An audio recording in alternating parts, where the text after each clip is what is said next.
a Navy SEAL hero, a Medal of Honor, and a final message that reached his family, moments after his funeral. Was it coincidence or something more?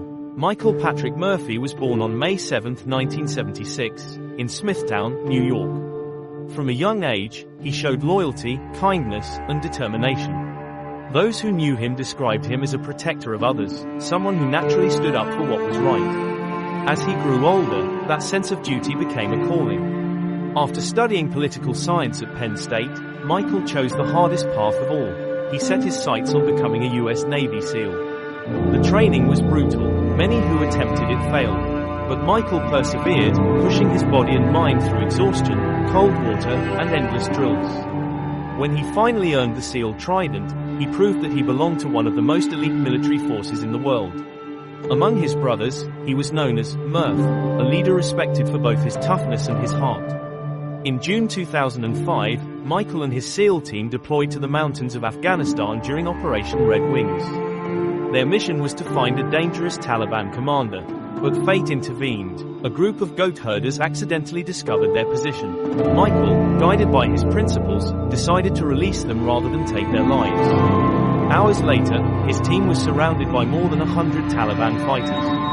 A brutal battle followed. The team was outnumbered, outgunned, and pinned down in rough terrain. With communication lines failing and lives at stake, Michael made a decision that would define his legacy. Leaving the safety of cover, he stepped into the open, fully exposed to enemy fire, so that he could call for reinforcements. He completed the call, giving his team a fighting chance, but the act cost him his life. Michael Murphy was killed on June 28, 2005, in one of the deadliest days for U.S. Special Forces. His courage would earn him the Medal of Honor, the nation's highest award for valor. Back home in New York, grief weighed heavily on his parents, Dan and Maureen Murphy. They buried their son with full military honors, the folded flag, the rifle salute, and the tears of a nation grateful for his sacrifice. After the funeral, they left the cemetery in silence, driving away in their car. That's when Maureen's phone buzzed. She looked at the screen. The words she saw made her gasp so sharply that her husband slammed on the brakes. The message said, "Mom, I'm home safe and sound. Mike." For years, Michael had made it a ritual to send that exact text after returning safely from missions.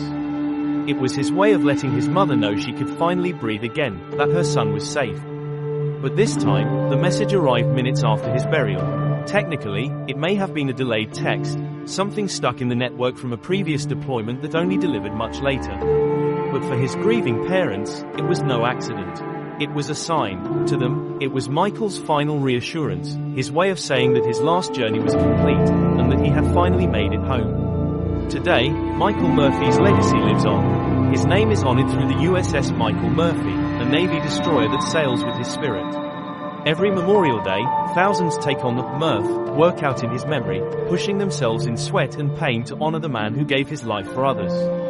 But beyond the medals, the workouts, and the ships, lies something more powerful, a final message that comforted his parents and inspired countless others. In life, Michael Murphy showed extraordinary courage, and in death, he reminded us that love, sacrifice, and duty never fade away. Michael Patrick Murphy gave everything for his country, and perhaps the most powerful part of his story is not just how he died, but the message that will forever echo in his parents' hearts. Mom, I'm home safe and sound.